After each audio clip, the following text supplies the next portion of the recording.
فرشتے پریشان ہو گئے، گھبرا گئے. انہوں نے سوال کیا کہ اے آگ، اے جہنم کی آگ، تو نے اس شخص کو جلایا کیوں نہیں ہے؟ یہ تو کربلا کے لوگوں کے زائرین کو لوٹتا تھا، مولا حسین کے چاہنے والوں کو پریشان کرتا تھا، ان کے سارے سامان، سارے پیسے لوٹ لیا کرتا تھا. آگ کہتی ہے کہ میں اس شخص کو اس لیے نہیں جلا رہا ہوں کیونکہ اس کے کپڑے پہ زائروں کے پیروں کی دھول لگی ہوئی ہے. انہوں نے کیا دیکھا کہ اس کے کپڑے پہ زائروں کی دھول لگی ہوئی ہے. یہ ہوتا ہے امام حسین کی زیارت کا ثواب. جیسے ہی فرشتے نے اس شخص کے کپڑے اتارے، پھر سے جہنم کی آگ میں اسے پھینکنے شروع کر دیا. پھر سے کیا دیکھتے ہیں کہ جہنم کی آگ اسے جلا نہیں رہی ہے. پھر سوال کرتے ہیں اب تو ہم نے اس کے کپڑے بھی اتار دیا ہے، اب تو اسے کیوں نہیں جلا رہی ہے؟ وہ آگ کہتی ہے کہ میں اسے کیسے جلاؤں؟ بھلے سے تم نے اس کے کپڑے اتار دیے ہیں، لیکن اس کے اندر، اس کے بدن میں کانوں سے اور ناک کے سوراخوں سے امام حسین کے زائرین کے خاک اس کے اندر چلی گئی ہے، اس لیے میں اسے جلا نہیں رہا ہوں. وہ شخص بیدار ہوتا ہے اور گھبرا جاتا ہے، کہتا ہے کہ میں نے تو اتنے سال اپنے امام کے زائرین کو لوٹا ہے، لیکن اس کے باوجود بھی ایک زائرین کے پیروں کی دھول نے مجھے بچا لیا. وہ شخص ایمان لے کے آ جاتا ہے اور فوراً کربلا کی طرف روانہ ہو جاتا ہے، اور جیسے ہی امام حسین علیہ السلام کی زری میں پہنچتا ہے، گناہوں کی مغفرت کرتا ہے، مولا پہ گریہ کرنا شروع کر دیتا ہے اور کہتا ہے کہ مولا مجھے اتنی توفیق تو نے دے دی کہ تو نے میرے گناہ بھی بخش دیے اور ایک زائرین کے خاک کی مٹی میرے اندر وجود میں ڈال دی کہ جہنم کی آگ نے بھی مجھے نہیں جلایا.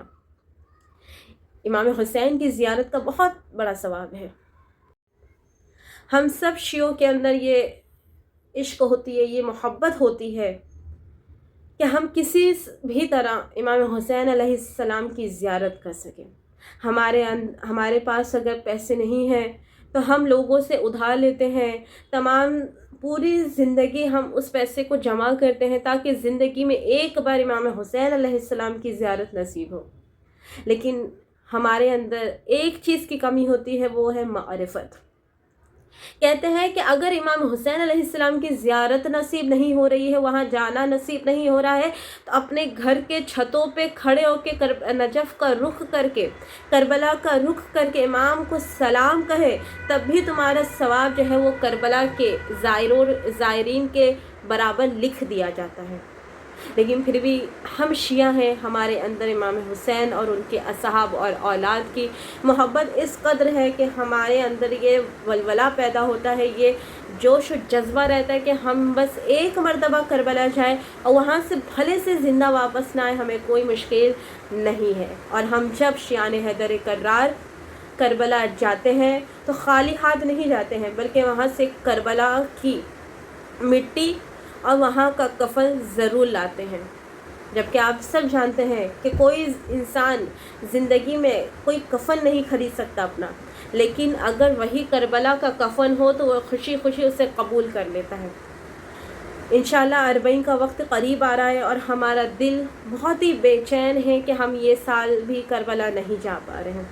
لیکن نا امید نہ ہوئیے، ایک اعمال ہے، ایک وظیفہ ہے جو آپ کی خدمت پہ پیش کرنا چاہتے ہو. انشاءاللہ پروردگار سے با امید ہو کہ دعا مانگیے گا، معرفت کے ساتھ دعا مانگیے گا، انشاءاللہ پروردگار ہمارے اعمال کو اور ہماری نیت کو ضرور قبول کرے گا.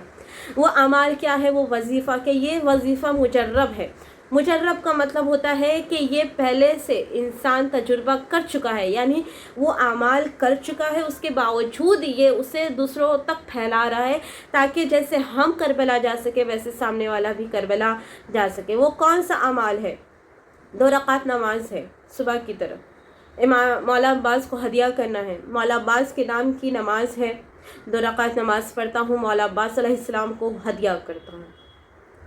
اور منت مانگ لے کہ مولا جب آپ مجھے کربلا بلا لیں تو میں وہاں پہ امام حسین علیہ السلام کو آپ کی طرف سے، آپ کی جانب سے زیارت عاشوراء اور زیارت ناہیہ کی تلاوت کروں گا اور اپنے مولا حسین کو آپ کی جانب سے ہدیہ کروں گا.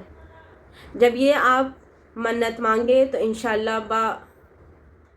انشاءاللہ جب بھی آپ یہ اعمال کو انجام دیجیے، کبھی بھی آپ انجام دے سکتی ہیں، اس کی کوئی تاریخ یا کوئی بھی دن مشخص نہیں ہے.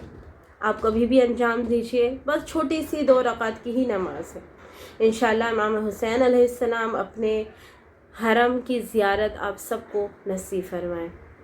والسلام علیکم ورحمۃ اللہ وبرکاتہ۔